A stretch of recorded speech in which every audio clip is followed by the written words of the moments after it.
In modern society, protecting personal rights, especially property ownership, is always a hotly debated issue. The following story will take you through a fierce confrontation between a business owner and a homeowners association HOA in a battle to defend land ownership, something that anyone can face in everyday life. Jacob Ford, a man who has worked tirelessly to build and grow his business, never expected his peaceful life to be threatened by the very community he thought he was a part of. When a decision by the HOA threatened to seize his parking lot without his consent, Jacob was forced to stand up and defend his legal rights, even if it meant facing strong opposition from those around him. This story is not just about a fight to protect property. It is a lesson about power, fairness, and perseverance. Will Jacob be able to reclaim control of his property and protect the business he worked so hard to build? Stay tuned for the next part to uncover the thrilling twists of this story. We would love to hear your thoughts and opinions on this issue.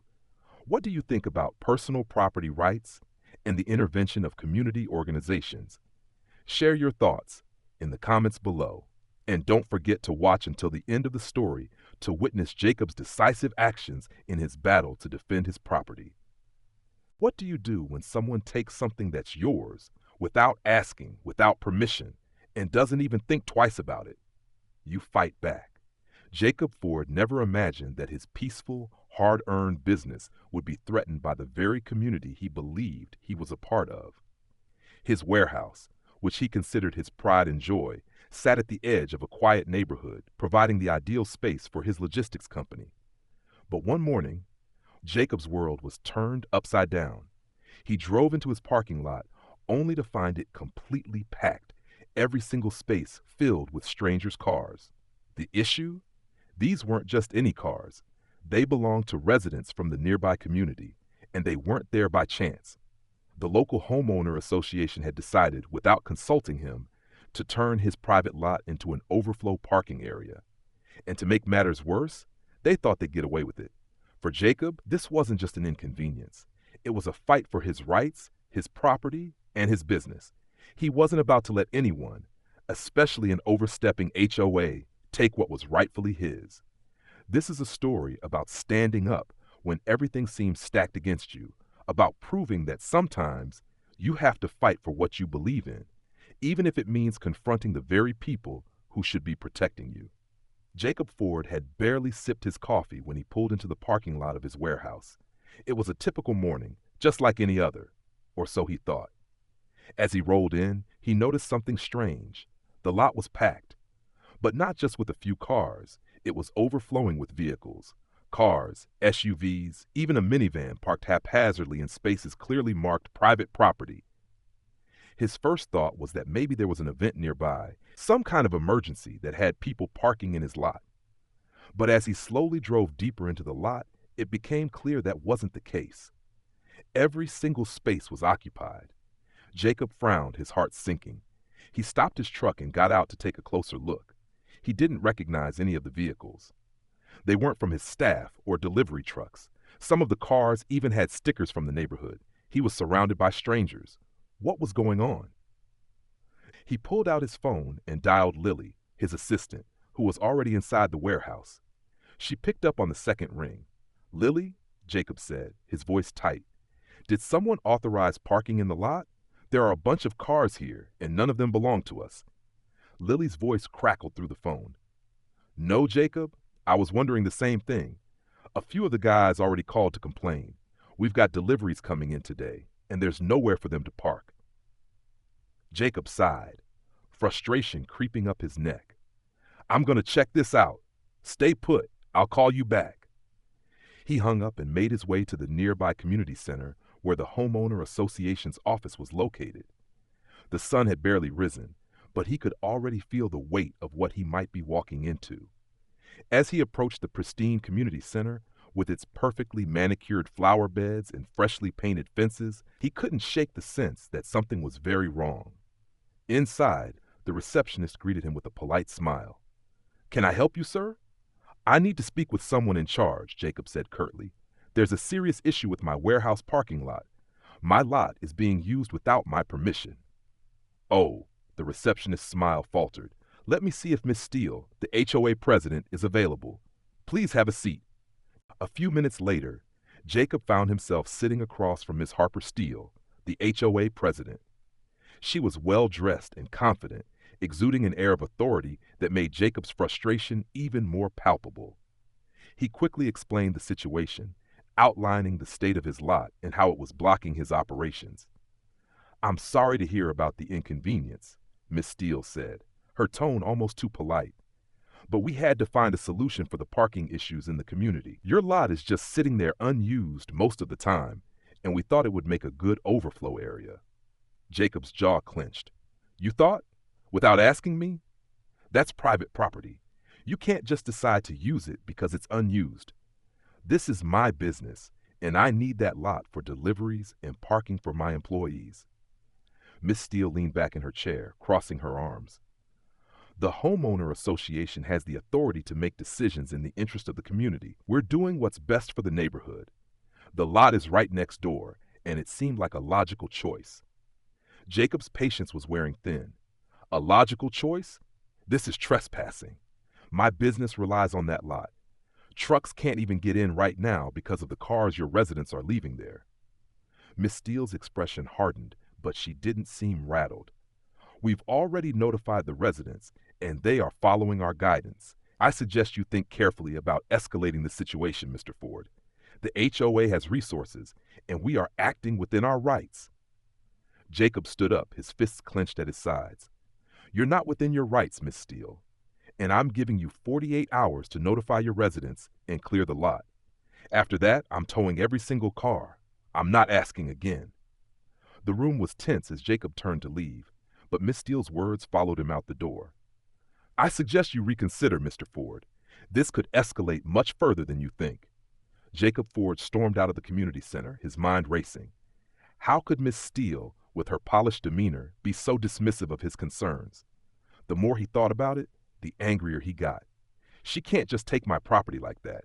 His business, his livelihood, depended on that lot. And now he was being forced into a corner. He pulled out his phone and dialed Lily.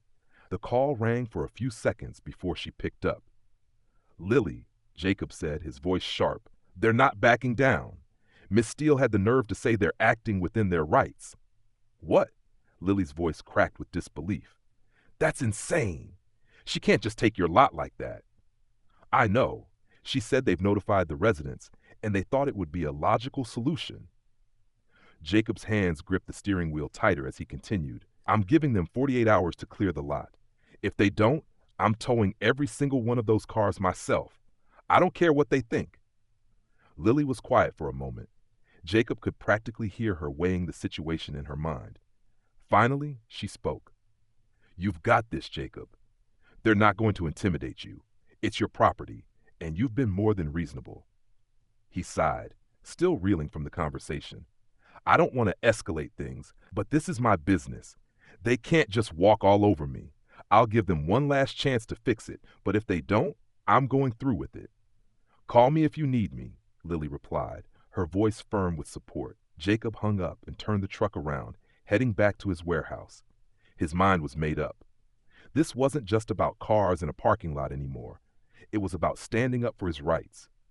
As he drove, he kept thinking about the residents casually walking in and out of his lot, acting as if they had every right to be there. It made his blood boil.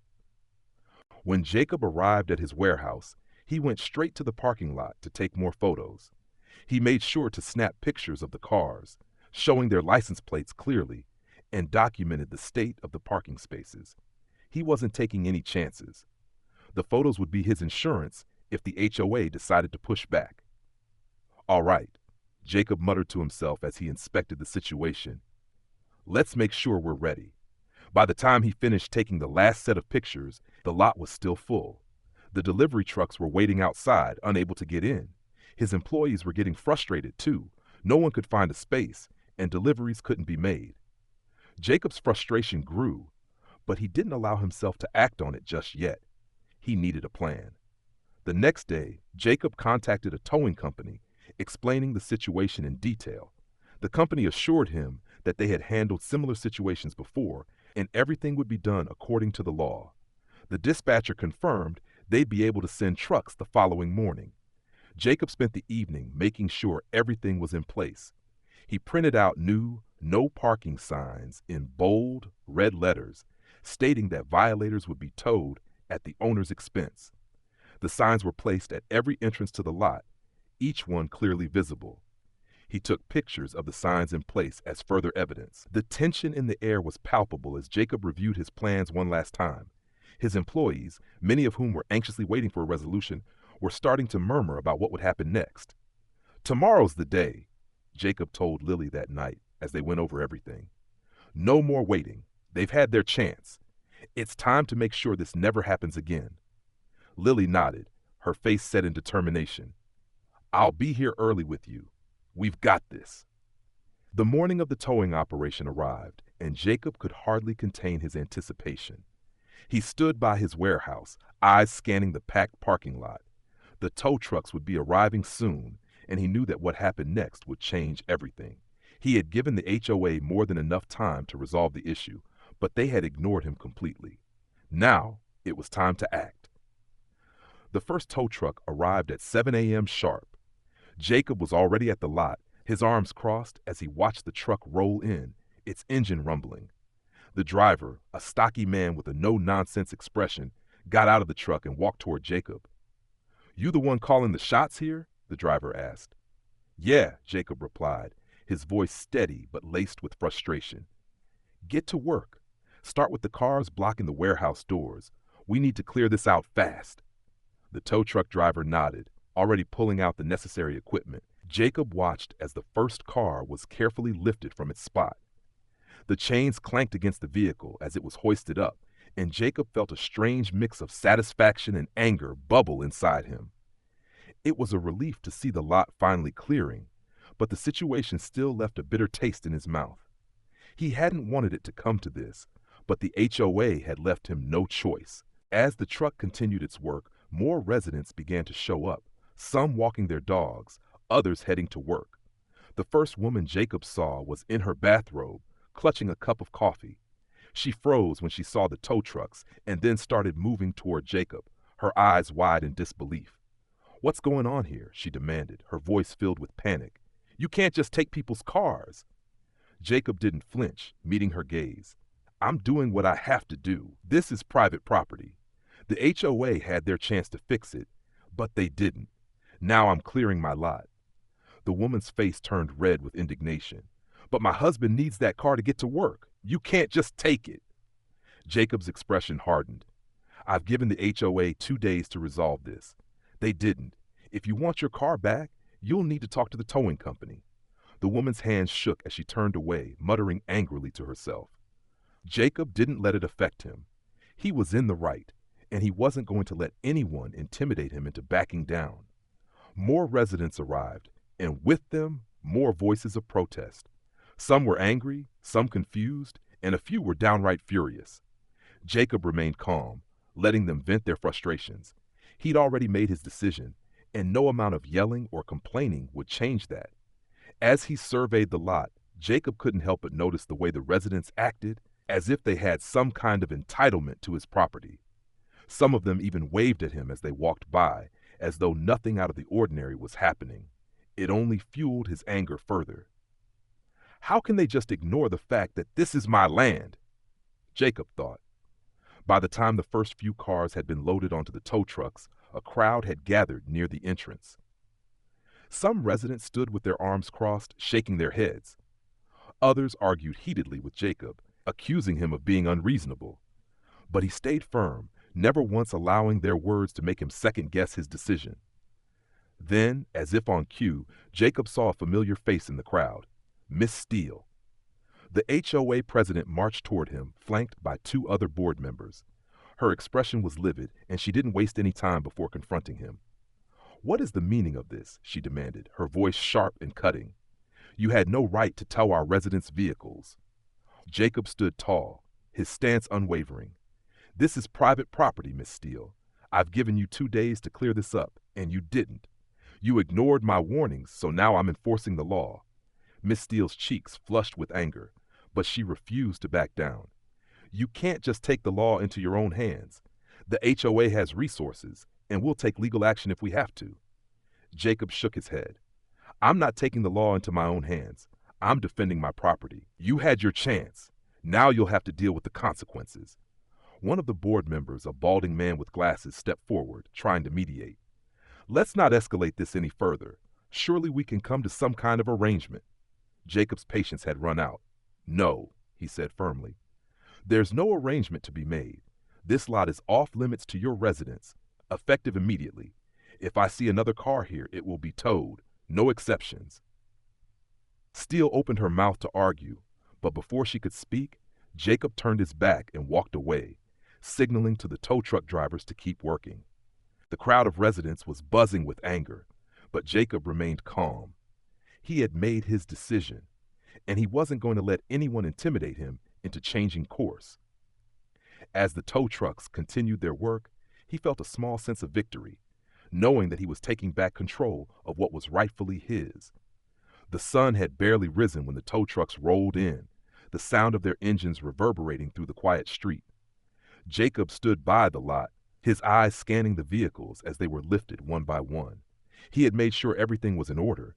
Paperwork, photos, the signs posted at every entrance. He was prepared for whatever came next. The first car was loaded onto the truck with ease, and Jacob couldn't help but feel a surge of satisfaction. Finally, he thought, I'm taking back control. The parking lot, which had been hijacked for days, was now starting to clear, each car that left bringing him closer to a resolution. But the calm didn't last long. A woman, visibly flustered and holding her phone tightly in her hands, marched up to Jacob. You can't just do this. I've been trying to call the HOA all morning. My car's being towed, and I need it. What am I supposed to do now? She demanded, her face red with anger. Jacob looked at her, trying to remain calm. You had 2 days' notice, ma'am, he replied firmly. I've been more than reasonable, and the HOA had their chance to fix this.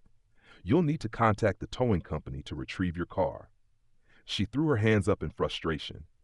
I don't care what the HOA did. This is ridiculous. We pay our dues, and this is how we're treated? I'm sorry for the inconvenience, but this is private property.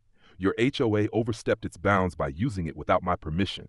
I'm simply enforcing my rights, Jacob said, his voice steady, but his patience starting to wear thin. The woman stood there for a moment, seemingly unsure of what to do. She then stormed off, muttering angrily under her breath. Jacob took a deep breath, trying to shake off the frustration. He couldn't let it distract him from his goal. The tow trucks continued to move quickly, clearing the cars one by one. The lot was starting to empty, and Jacob's sense of relief began to grow. This was the right thing to do. He had made the decision, and now he was seeing it through. As the operation continued, more residents approached, each one as upset as the last. A man with a thick beard and a hoodie came up to Jacob, his eyes blazing with anger. What the hell are you doing? He shouted. Those are my neighbors. You can't just take their cars like this. You're going to regret this, I promise you. Jacob didn't flinch. I'm within my rights, he said calmly. The HOA took advantage of my property, and I gave them more than enough time to resolve it. They chose to ignore my requests, and now the cars are being towed. The man stepped closer, his fists clenched. You better be careful. People don't like being pushed around. You're making a big mistake. Jacob stood his ground, staring the man down. I'm not pushing anyone around. I'm protecting my business, my property. If you have a problem with that, I suggest you take it up with the HOA. The man hesitated, his anger still simmering, but he didn't say another word. Instead, he turned and walked away, still muttering under his breath. As the morning wore on, the crowd around the parking lot grew. More and more residents arrived, some of them fuming, others confused, but Jacob stayed focused. The lot was finally clearing, and he couldn't afford to let the residents or the HOA distract him now. Then, as if on cue, Jacob saw a familiar figure in the crowd. Miss Steele, the HOA president, was striding towards him, her face flushed with fury. She was flanked by 2 other board members, each of them wearing expressions of annoyance. Mr. Ford, she called sharply. What do you think you're doing? You had no right to take matters into your own hands like this. These are our residents' cars. Jacob turned to face her, his stance unwavering. You had your chance to resolve this, Miss Steele. You ignored my requests and continued to let your residents park here without permission. Now I'm enforcing my rights. This is private property, and you don't get to decide how it's used without my consent."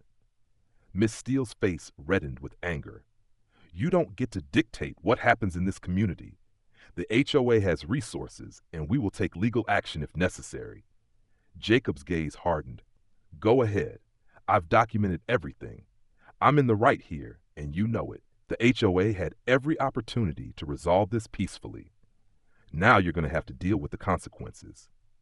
One of the board members, a tall man with glasses, stepped forward, trying to defuse the situation. "Let's not make this worse, okay? We can find a solution. Surely we can work something out."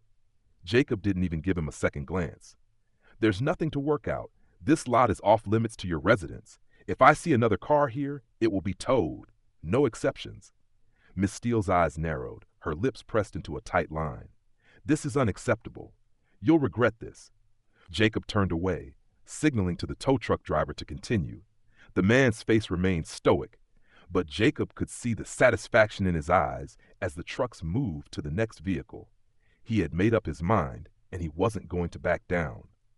As the last of the cars were towed away, Jacob felt a wave of relief wash over him. The lot was finally clear. His business could return to normal. But even as the tension in the air began to dissipate, Jacob knew this was only the beginning. As the final car was loaded onto the tow truck, Jacob stood in the now empty parking lot, watching the last traces of the chaotic situation fade away. The trucks had cleared the lot, and his employees were already moving in, ready to park without issue. For a brief moment, Jacob felt a sense of vindication, a victory. But as he looked around, he couldn't shake the feeling that this wasn't over. Not by a long shot. Within minutes, the first wave of residents started to show up, their faces filled with confusion and frustration.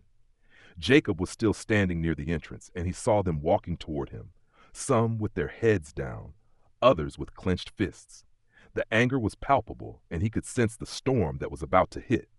A man in his 40s, dressed in a work uniform, approached Jacob. His face was red with rage. "You really did it, huh?" he spat. "Took all our cars like they were nothing. Do you have any idea how much of a hassle this is going to be for us?" Jacob took a deep breath, keeping his cool. "I gave the HOA 2 days to resolve the issue. They didn't. This is my property, and I have every right to do what I did." The man's hands balled into fists. "This isn't just about parking. This is about you treating us like criminals, like we don't matter." "I'm not treating anyone like a criminal," Jacob said, his voice firm but calm. "I'm standing up for my rights. Your HOA overstepped, and I'm not going to let that slide." The man glared at him for a moment, then turned on his heel and stormed off, muttering under his breath. But Jacob knew this was just the beginning. The real storm was yet to come. As the day went on, the parking lot remained empty, but the fallout from the towing operation was starting to take shape.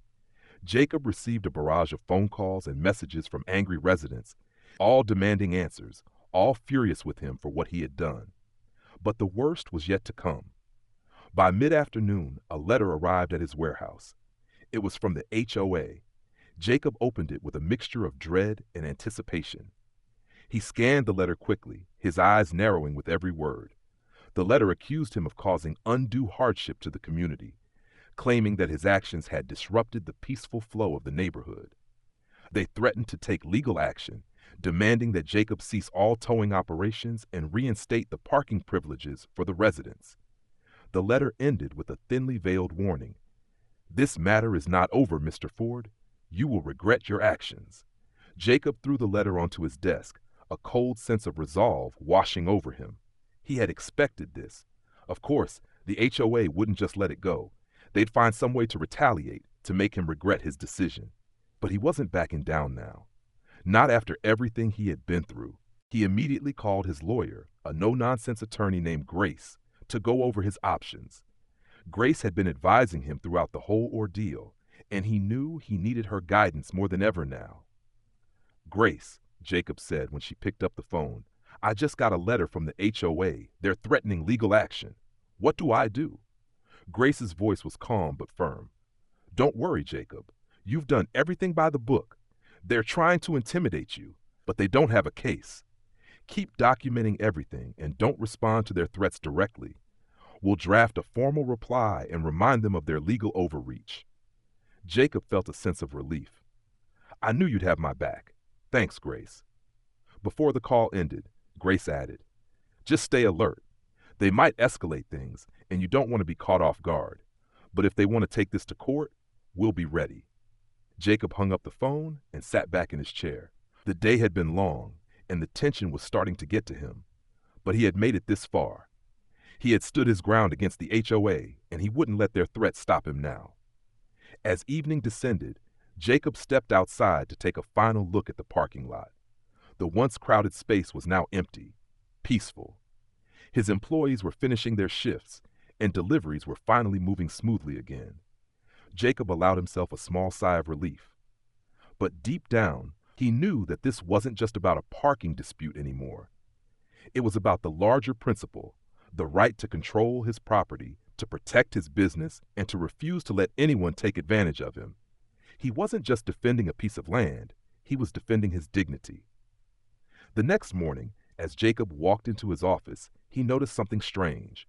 Flyers were pasted on every wall. They had the HOA logo at the top and were printed with bold, accusatory text. They claimed that Jacob's actions had endangered the community harmony and encouraged residents to pressure him into reinstating the parking privileges.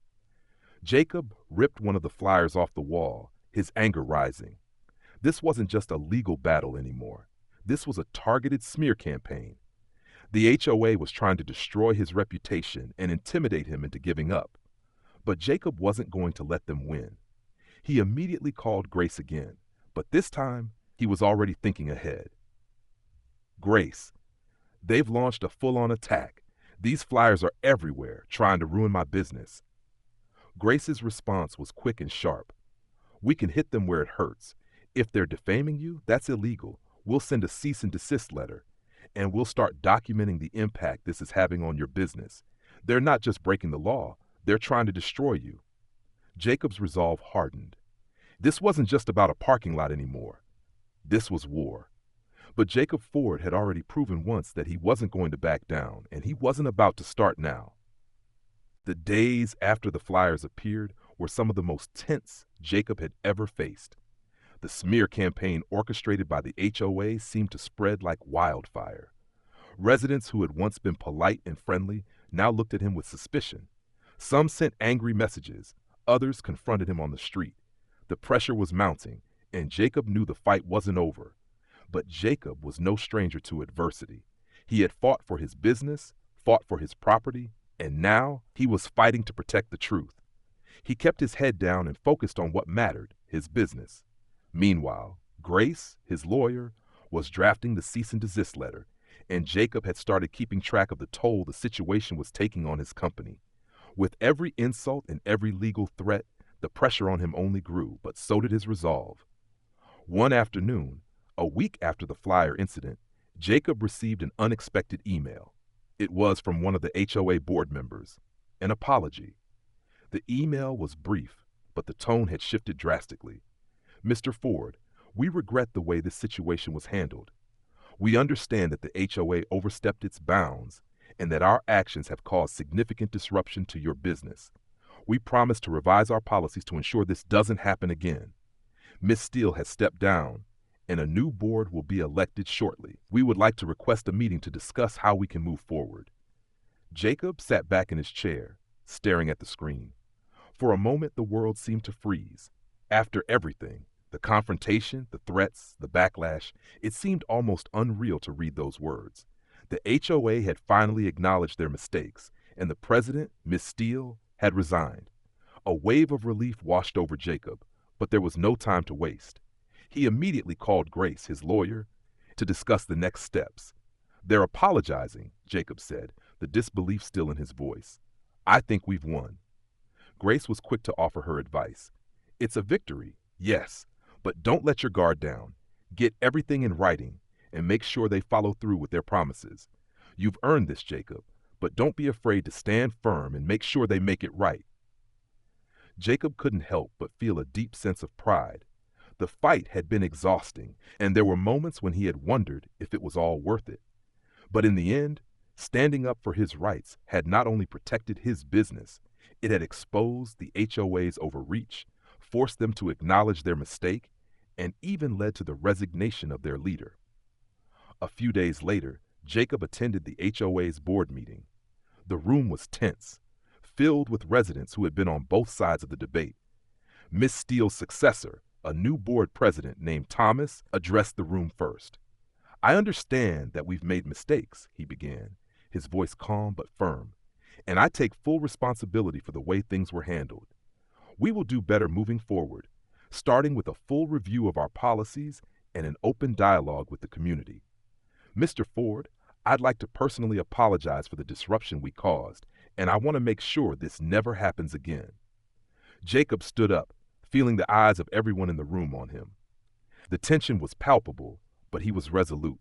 "I appreciate the apology, but words are just words. It's actions that matter. If this HOA wants to earn back the trust of its residents and businesses, it needs to put people's rights first.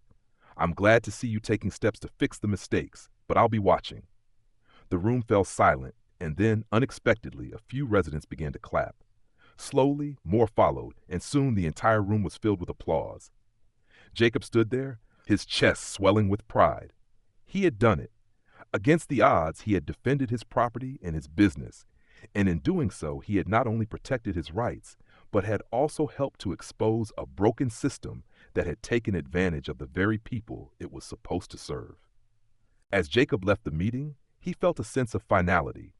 The HOA had learned a hard lesson, and so had he. Standing up for what's right wasn't always easy, and it didn't always come without consequences. But in the end, it was worth it. Jacob had fought for what he believed in, and now he had not only reclaimed his property, but had also stood as a reminder that sometimes you have to fight for fairness, no matter the cost. The next morning, as he drove to work, Jacob couldn't help but smile. The parking lot, empty and peaceful, was a symbol of everything he had fought for. And though he knew this wasn't the end of all challenges, it was a new beginning. A beginning where he had learned the true value of perseverance, of standing firm in the face of adversity, and of never giving up on what was rightfully his. And with that, the story of Jacob Ford's battle against the HOA came to a close. But the question remains, in a world where authority often oversteps, how far would you go to protect your rights? Share your thoughts below, and remember, standing up for yourself is always worth it, no matter the odds.